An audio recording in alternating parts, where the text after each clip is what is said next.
¿Por qué el testimonio más importante de la historia se confió a una mujer a la que nadie creería? La escena se abre en la quietud helada que precede al alba, un silencio tan denso que parece tener peso.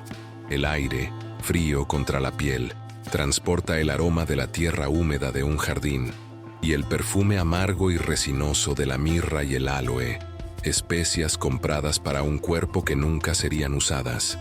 El único sonido es el roce casi imperceptible de unas sandalias sobre la grava del camino y una respiración entrecortada, un sollozo ahogado en el pecho de una mujer solitaria.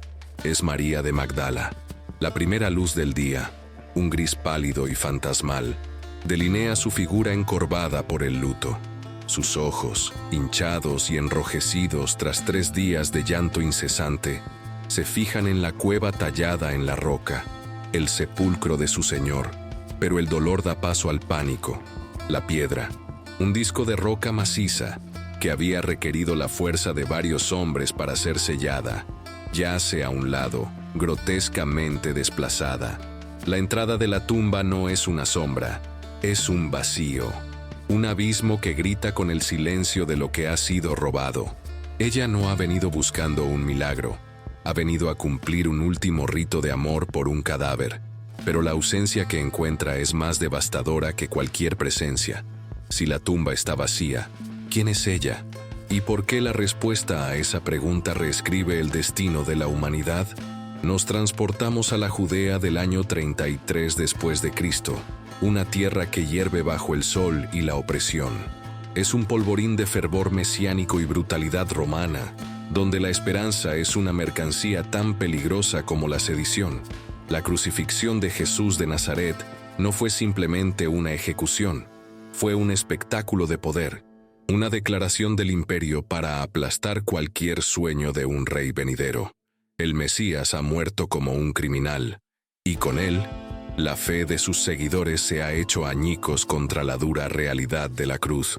Los hombres que caminaron a su lado, los que serían los futuros pilares de la iglesia, ahora están escondidos tras puertas cerradas, paralizados por el miedo y la desilusión. En este paisaje de desesperanza absoluta, emerge una figura improbable, María Magdalena. La tradición la ha pintado a menudo como una pecadora arrepentida, pero el Evangelio de Lucas nos da una clave mucho más profunda. Era una mujer de la que habían sido expulsados 7 demonios. Su devoción no nace de una admiración distante, sino de una restauración total y visceral. Ella no seguía a un maestro, seguía a su libertador. Su alma había sido un campo de batalla, y Jesús había sido su única y definitiva victoria. Si crees que tu pasado no te descalifica, sino que te prepara para el propósito de Dios, suscríbete para descubrir cómo Él transforma las mayores heridas en los testimonios más poderosos.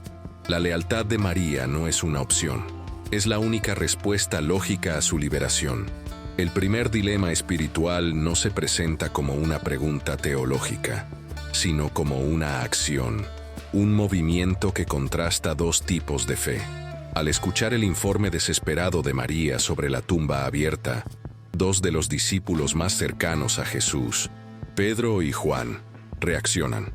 Impulsados por una mezcla de alarma y una chispa de incrédula esperanza, corren hacia el sepulcro. Juan, más joven, llega primero, pero duda en entrar, asomándose para ver los lienzos de lino yaciendo en el suelo. Pedro, impetuoso como siempre, entra sin vacilar. Ve los lienzos y, de manera significativa, el sudario que había cubierto la cabeza de Jesús, no tirado con los otros lienzos, sino doblado y puesto aparte. Es una escena ordenada, no el caos de un robo de tumbas. Juan entra después, y el texto dice que vio y creyó.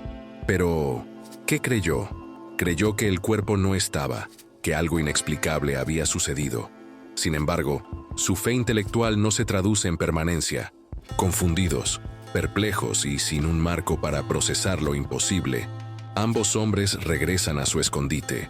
Vieron la evidencia y se marcharon. María Cinto, en cambio, se queda sola, en el epicentro de su dolor y del misterio. El dilema es este: ¿Por qué la evidencia que envía a los hombres de vuelta a su miedo es la misma que ancla a esta mujer en el lugar de la desolación? La primera pista del misterio no es un objeto que ella encuentra, sino una revelación de su propio corazón. Mientras Pedro y Juan se han ido, abrumados por la lógica de lo que sus ojos han visto, María permanece fuera de la tumba, llorando. Su dolor es tan profundo que la ancla a la tierra. Es en este estado de absoluta entrega al duelo que se inclina una vez más para mirar dentro del sepulcro vacío. Y es entonces cuando ve algo que los hombres no vieron, o que no se les reveló. 2 ángeles vestidos de blanco, sentados donde había estado el cuerpo de Jesús, uno a la cabeza y otro a los pies. La presencia de seres celestiales debería provocar asombro o terror, pero la reacción de María es la verdadera clave. Su dolor es tan inmenso, su búsqueda tan enfocada, que ni siquiera la visión de ángeles la distrae. Cuando le preguntan, «Mujer, ¿por qué lloras?», su respuesta es desgarradora y directa, «Porque se han llevado a mi Señor y no sé dónde le han puesto». Ella no pregunta quiénes son ellos, no se postra en adoración. Trata a los mensajeros del cielo como posibles informantes. Esta no es una falta de respeto, es la prueba de un amor tan singular y absoluto que eclipsa todo lo demás, incluso lo milagroso. Este amor, que ve más allá de los ángeles, es la primera pista de por qué ella, y solo ella, está a punto de convertirse en la testigo principal de la eternidad. Tras su encuentro con los mensajeros celestiales, María se gira, su alma todavía anclada en la órbita de su dolor. El sol naciente, una promesa de luz que su corazón no puede aceptar, proyecta largas sombras a través del jardín. Es entonces cuando lo ve, una figura de pie, recortada contra el resplandor del alba, cuya presencia es tan natural en aquel entorno que su mente, buscando la explicación más simple, la cataloga inmediatamente: el jardinero. No hay nada en su porte que anuncie lo divino. Es la silueta de un hombre de trabajo, alguien acostumbrado a la tierra y al silencio de las mañanas. La ceguera de María en este momento no es física, sino espiritual, una niebla tejida con los hilos del trauma y la expectativa rota. Ella busca un cuerpo, un final tangible para su amor, y cada percepción se filtra a través de esa única y desesperada necesidad. La ironía es cósmica.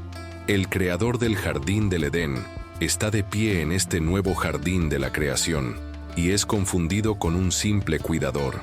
Este error de identidad es crucial, pues revela que la revelación divina no se impone a través de la fuerza o el espectáculo, sino que espera a ser reconocida por un corazón que busca.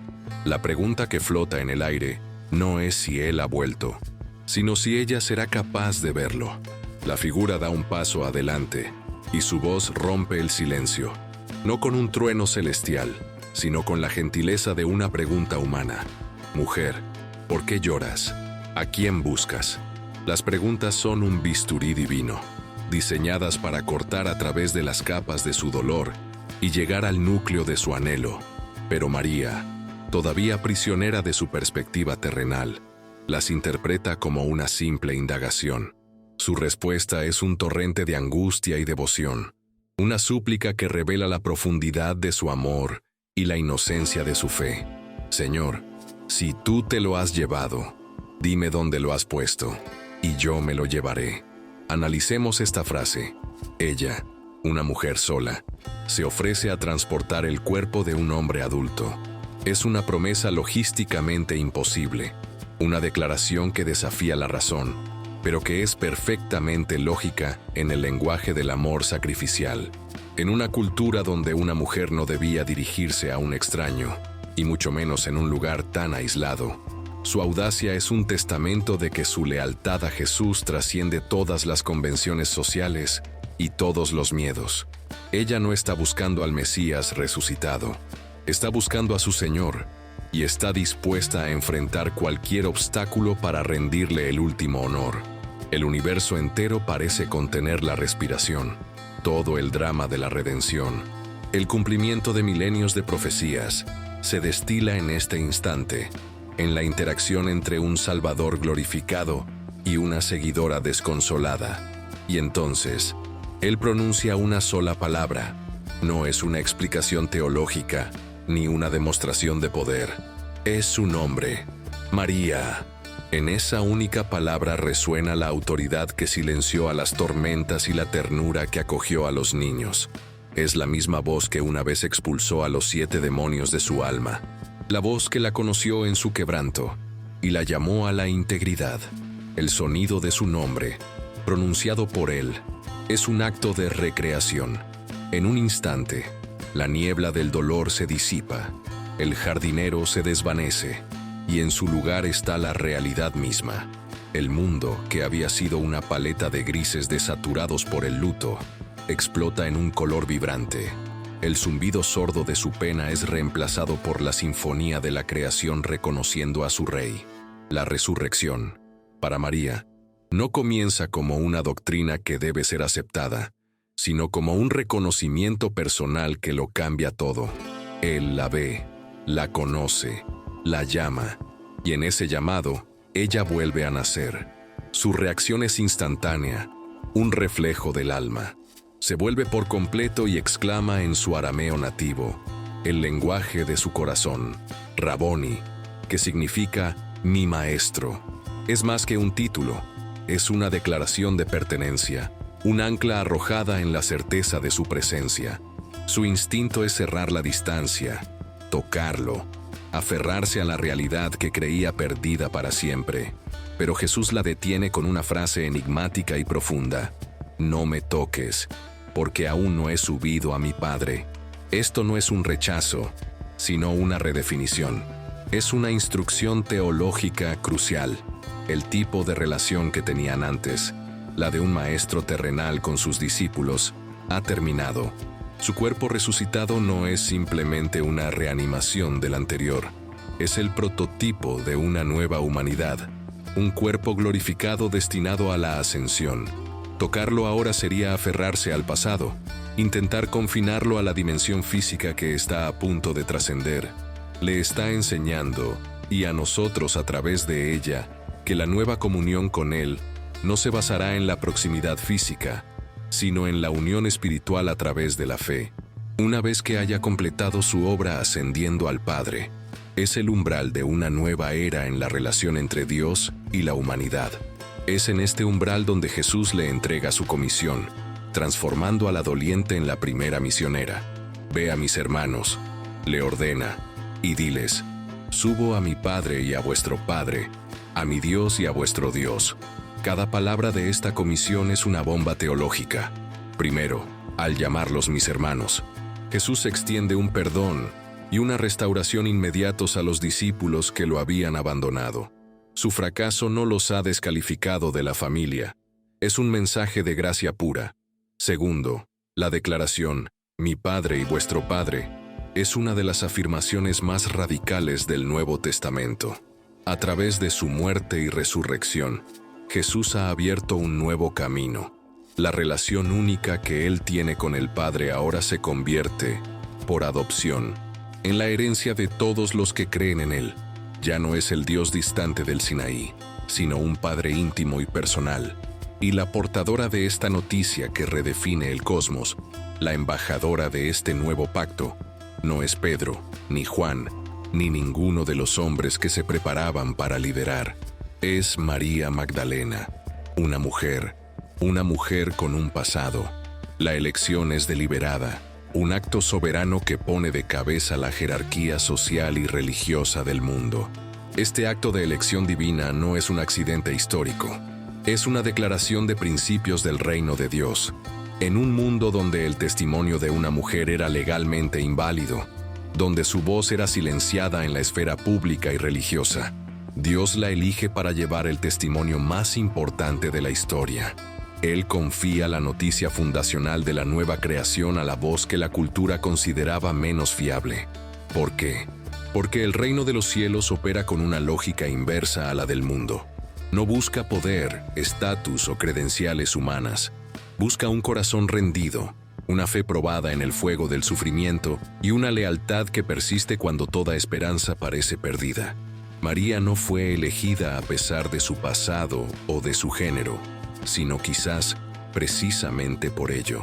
Su testimonio sería una prueba de fe para los discípulos.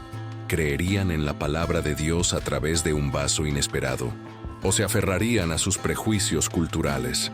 Si reconoces que tu historia, con todas sus fracturas y momentos de debilidad, es precisamente el testimonio que Dios quiere usar para su gloria, escribe Amén en los comentarios. La elección de María nos obliga a mirar más allá de las apariencias y a entender que la verdadera calificación para el servicio divino no se encuentra en nuestro currículum, sino en la profundidad de nuestro amor por Él. El análisis espiritual de este momento revela una verdad fundamental sobre la naturaleza de la fe. Comparemos la reacción de María con la de Pedro y Juan. Los hombres vieron la evidencia física, la tumba vacía, los lienzos doblados. Su fe fue intelectual, una conclusión basada en la ausencia. Vio y creyó, dice el texto sobre Juan, pero esta creencia no los llevó a la adoración ni a la espera, sino a la confusión y al regreso a su escondite. Vieron los hechos, pero no percibieron la verdad. María, en cambio, se quedó. Su fe no nació de la evidencia, sino de la devoción. No buscaba pistas, buscaba a una persona. Su amor era tan singular que incluso la presencia de ángeles no pudo distraerla de su objetivo principal. Es este amor persistente y enfocado lo que la mantuvo en el lugar de la revelación. La lección espiritual es clara. Una fe que se basa únicamente en la evidencia empírica puede ser frágil y conducir a la perplejidad. Pero una fe que nace de una relación de amor profundo es la que persevera en la oscuridad y se posiciona para el encuentro divino. Dios no se reveló al más rápido, ni al más fuerte, ni al más lógico. Se reveló a la más leal. Esta dinámica expone la diferencia crucial entre la vista física y la percepción espiritual. Todos los que fueron al sepulcro esa mañana estaban, en cierto sentido, ciegos. Los discípulos estaban cegados por el miedo y por sus expectativas rotas de un Mesías político que habían sido destrozadas en la cruz. No podían concebir una victoria que surgiera de una derrota tan absoluta. María estaba cegada por el dolor, una pena tan abrumadora que le impedía ver la realidad que tenía delante. Pero hay una diferencia fundamental en su ceguera. La de los discípulos era una ceguera de concepto. La de María era una ceguera de afecto. Y es más fácil para Dios sanar un corazón roto que una mente cerrada. Jesús no le abre los ojos a María con un milagro deslumbrante o un argumento irrefutable. Lo hace con la intimidad de su propio nombre. La percepción espiritual, entonces, no se adquiere acumulando datos o evidencias, sino cultivando una relación tan profunda que podemos reconocer la voz del pastor incluso en medio del valle más oscuro de nuestra propia pena.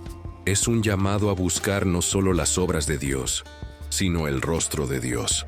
Pero la profundidad de esta elección va más allá de lo personal y entra en el ámbito de la simetría cósmica. La decisión de Jesús de revelarse primero a María en un jardín no es un detalle geográfico casual, es un acto de poesía divina, un diseño deliberado que resuena con los ecos del principio de los tiempos. Para comprender la magnitud de lo que está sucediendo, debemos transportar nuestra imaginación a otro jardín, el primer jardín, el Edén. La historia de la humanidad, tal como la conocemos, fue fracturada en ese lugar. La Escritura nos dice que la historia de la caída, la entrada del pecado y la muerte en el mundo, comenzó con una conversación crucial. Fue un diálogo entre la primera mujer, Eva, y un ser sobrenatural, la serpiente, que sembró la duda, la desconfianza y la desobediencia en su corazón. Esa conversación en el jardín del Edén condujo a un acto que separó a la humanidad de su creador, introduciendo la vergüenza, el miedo y la mortalidad en la experiencia humana. El jardín, un lugar de comunión perfecta, se convirtió en el escenario de la mayor tragedia de la historia. Ahora, observemos el paralelismo divino que se despliega ante nosotros en la mañana de la resurrección. La historia de la nueva creación, La historia de la redención también comienza en un jardín. También comienza con una conversación crucial entre una mujer, María, y un ser sobrenatural, el Cristo resucitado. Pero esta conversación es la imagen especular perfecta de la primera, donde la serpiente trajo una mentira para engendrar la muerte. Cristo trae una verdad para anunciar la vida eterna, donde la conversación con Eva llevó a la humanidad a esconderse de la presencia de Dios. La conversación con María la comisiona para llevar la noticia de la reconciliación con Dios. En ese instante sagrado, María Magdalena se convierte en la figura antitípica de Eva. La primera mujer fue el canal de una noticia que trajo la muerte al mundo. Esta mujer se convierte en el canal de la noticia que anuncia la derrota definitiva de la muerte. Dios, en su soberana sabiduría, elige el mismo tipo de escenario y el mismo tipo de protagonista para inaugurar su obra de restauración. Esta simetría revela una de las verdades más profundas y hermosas sobre el carácter de Dios. Él no simplemente borra nuestros fracasos, Él los redime, los reescribe y los utiliza como el fundamento de sus mayores victorias. La estructura del fracaso de la humanidad en el Edén, una mujer, un jardín, una conversación sobrenatural, es redimida y transformada en la estructura del triunfo de la redención. La voz de una mujer, que en la tradición rabínica posterior fue culpada por la caída, es ahora la primera voz autorizada para proclamar la resurrección. El género que fue maldecido con dolor en el parto, ahora participa en el nacimiento de una nueva esperanza para toda la humanidad. La implicación es monumental. La verdad oculta sobre María Magdalena no es un secreto escandaloso, sino una verdad teológica radical. En la economía del reino, tu pasado no te descalifica. De hecho, las áreas de tu mayor herida y fracaso son a menudo los lugares exactos donde Dios elige manifestar su mayor poder redentor. Su elección de María no es solo para honrarla a ella, sino para dar esperanza a todos los que alguna vez se han sentido definidos por sus caídas. De este modo, el rol de María trasciende el de ser una simple mensajera. Se convierte en un símbolo viviente del poder restaurador del Evangelio. Ella es la apóstol de los apóstoles, como la llamaron los primeros padres de la Iglesia, no porque tuviera una autoridad jerárquica sobre ellos, sino porque fue la primera en ser enviada con el mensaje central sobre el que se construiría toda la Iglesia. Su testimonio es la chispa que encenderá la llama de la fe en los corazones de los discípulos y, a través de ellos, en el resto del mundo. La historia que comenzó con el peso aplastante de la desesperación en un sepulcro oscuro, está a punto de explotar en una misión que alterará el curso de la historia humana. María Magdalena, la mujer liberada de 7 demonios, la doliente que se negó a abandonar la tumba, está ahora a punto de correr. Su viaje desde la tumba hasta el aposento alto no es solo un desplazamiento físico, es el viaje de toda la humanidad desde la sombra de la muerte hasta la luz de la vida eterna. Un viaje que comienza con el sonido de una voz amada, pronunciando nuestro nombre.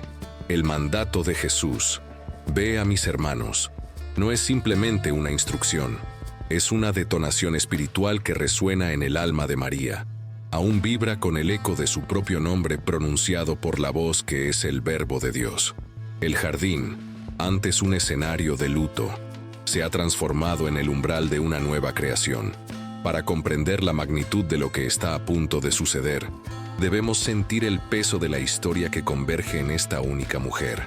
La elección de María no es un acto de conveniencia, sino un diseño divino de una precisión sobrecogedora. Es la respuesta a una pregunta susurrada desde los albores del tiempo, una herida abierta en la memoria de la humanidad. El aire de la mañana ya no huele a mirra y muerte, sino a tierra nueva, a la promesa de la lluvia después de una sequía de milenios. El sol, que se eleva sobre el monte de los olivos, no solo ilumina una tumba en Judea, está amaneciendo sobre un mundo redimido. María se encuentra en el epicentro de un terremoto teológico, el punto de inflexión donde la historia se parte en dos, antes y después de la tumba vacía. Cada profecía, cada sacrificio en el templo, cada lágrima de un exiliado en Babilonia, ha conducido a este momento. Ella es la portadora de una noticia que no solo cambiará la vida de 11 hombres escondidos en una habitación, sino que redefinirá el destino del cosmos. El verdadero clímax no es solo que Él ha resucitado, sino porque ella es la elegida para anunciarlo. Para desvelar el misterio de esta elección, debemos permitir que nuestra imaginación viaje hacia atrás, a través de los velos del tiempo, hasta otro jardín, el Edén. Allí, en la perfección de la creación original, la historia de la humanidad se fracturó. El drama se desató a través de una conversación entre la primera mujer, Eva, y un ser sobrenatural, la serpiente. Aquel diálogo, tejido con hilos de duda y engaño, culminó en un acto de desobediencia que introdujo la muerte, la vergüenza y la separación de Dios en el mundo. El jardín de la comunión se convirtió en el escenario de la caída. Ahora, volvamos con la velocidad de un relámpago al jardín de la tumba. Observe la simetría divina.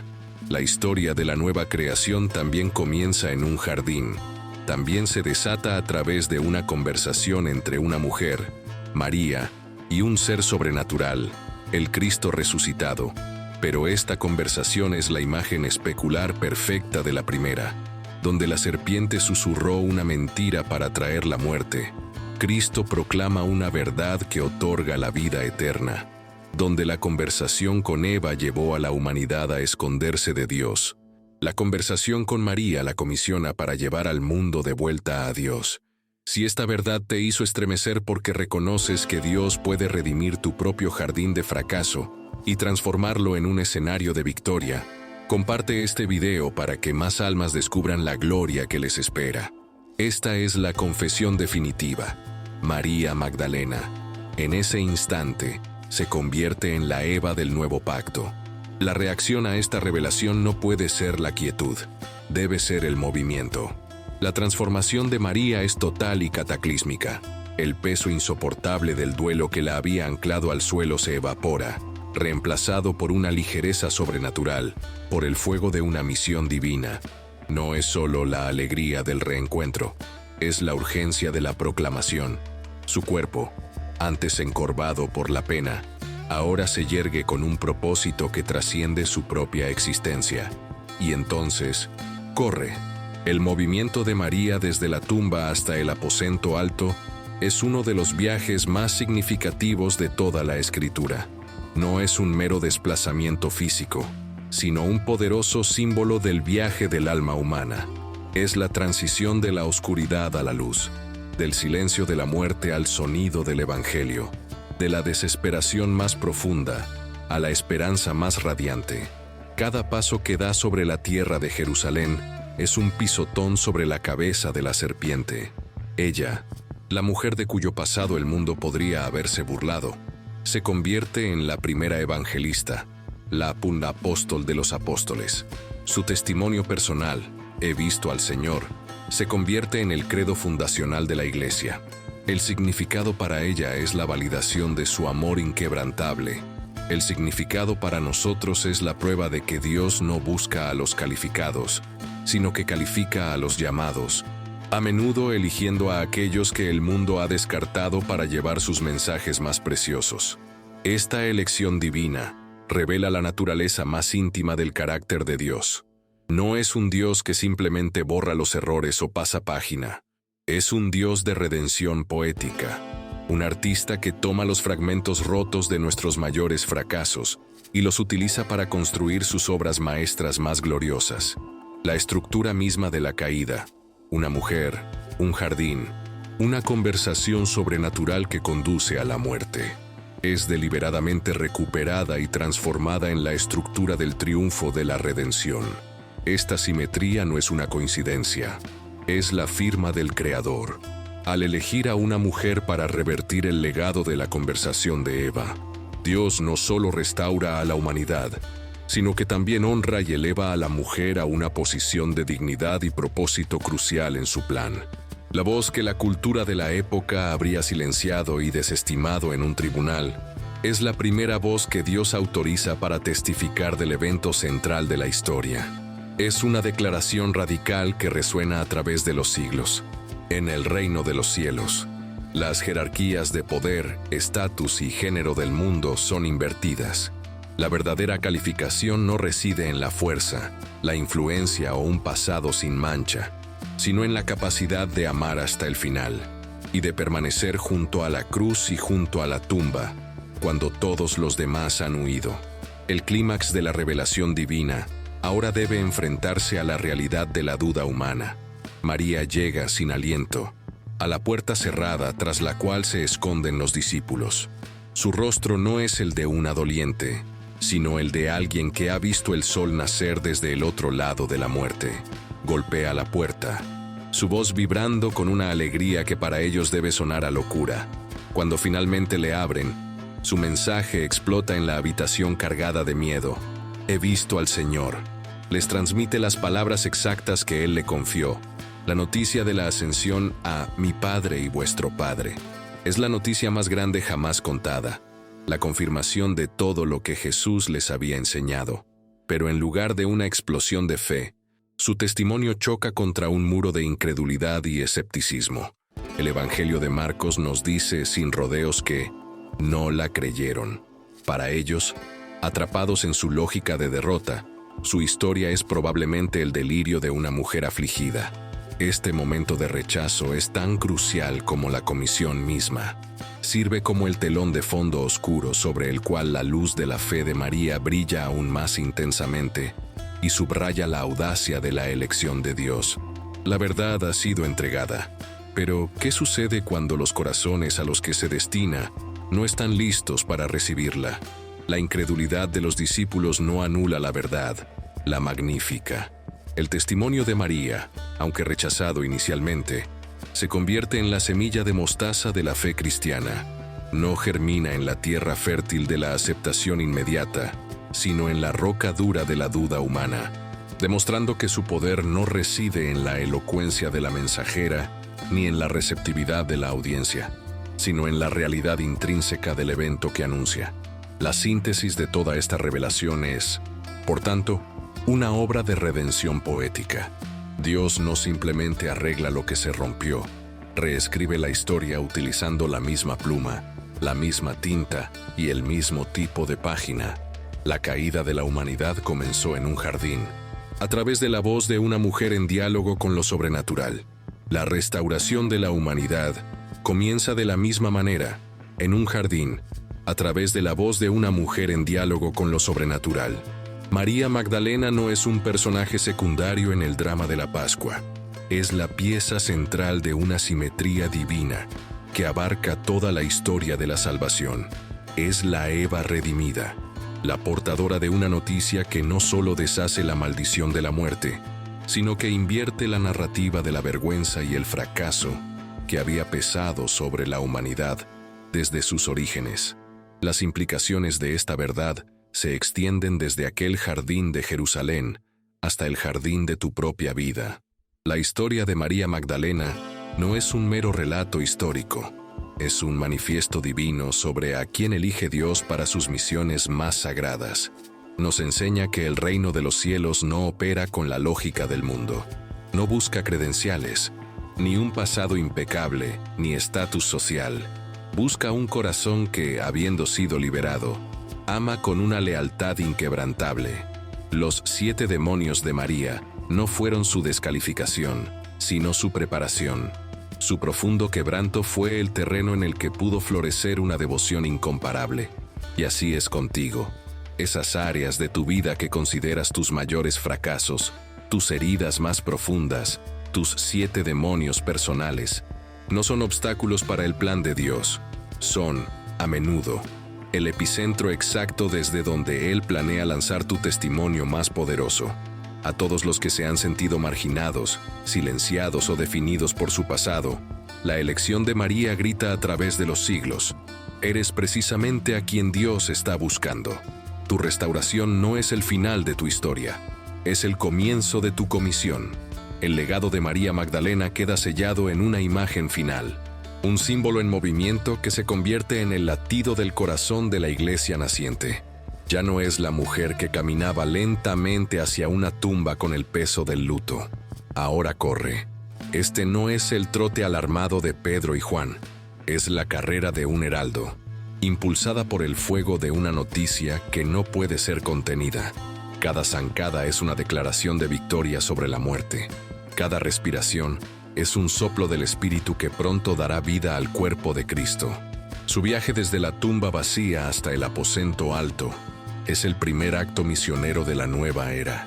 Ella, la testigo ocular, se convierte en la prueba viviente de que el amor es más fuerte que la muerte y la lealtad es recompensada con la revelación. Sus pies, polvorientos del camino, son los pies hermosos del que anuncia la paz, del que trae buenas nuevas. Su testimonio, he visto al Señor, se convertirá en el fundamento de la fe de los apóstoles y, a través de ellos, encenderá una llama que ni el poder de Roma ni las puertas del Hades podrán apagar. La historia que comenzó en el silencio de un sepulcro concluye con el sonido de una voz que está a punto de cambiar el mundo para siempre. Pero, ¿qué significa esto para ti, aquí y ahora? La historia de María Magdalena no es una reliquia para ser admirada a distancia. Es un espejo que refleja tu propio potencial divino. Hoy, quizás te encuentres en tu propio jardín de duelo, llorando por una esperanza perdida, por un sueño que ha muerto. Te sientes solo, confundido, e incluso la presencia de milagros podría pasar desapercibida, eclipsada por tu dolor. Pero la lección de María es esta: quédate, no huyas del lugar de tu quebranto, porque a menudo es el lugar designado para tu encuentro con el resucitado. Cada decisión de permanecer fiel en medio de la oscuridad, cada oración susurrada cuando no hay respuesta, cada acto de amor sacrificial, te posiciona para escuchar esa voz que conoce tu nombre. La visión de María no es un llamado al escapismo, sino un combustible para la perseverancia. No vivimos simplemente para sobrevivir a nuestros jardines de dolor. Vivimos para ser comisionados en ellos. Tu identidad presente está siendo moldeada por el encuentro que te espera. Imagina por un momento tu propio jardín, el lugar de tu mayor pérdida. Ahora, escucha atentamente. Más allá del ruido de tu pena, hay una voz, la misma que calmó las tormentas y sanó las almas, que está a punto de pronunciar tu nombre. El viaje de María, desde el misterio a la revelación, desde la duda a la certeza, desde ser una espectadora de la muerte a ser la protagonista de la vida, es el mapa de tu propia transformación. Si esta revelación ha transformado tu comprensión de quién eres en Cristo, comparte este mensaje. Tu obediencia puede cambiar el destino eterno de alguien. Suscríbete si estás comprometido a descubrir más verdades ocultas en la palabra. Tu tumba también puede quedar vacía. La pregunta es, ¿estás dispuesto a correr? Que la paz de Cristo, que sobrepasa todo entendimiento, guarde tu corazón y tu mente. Nos vemos en el próximo misterio.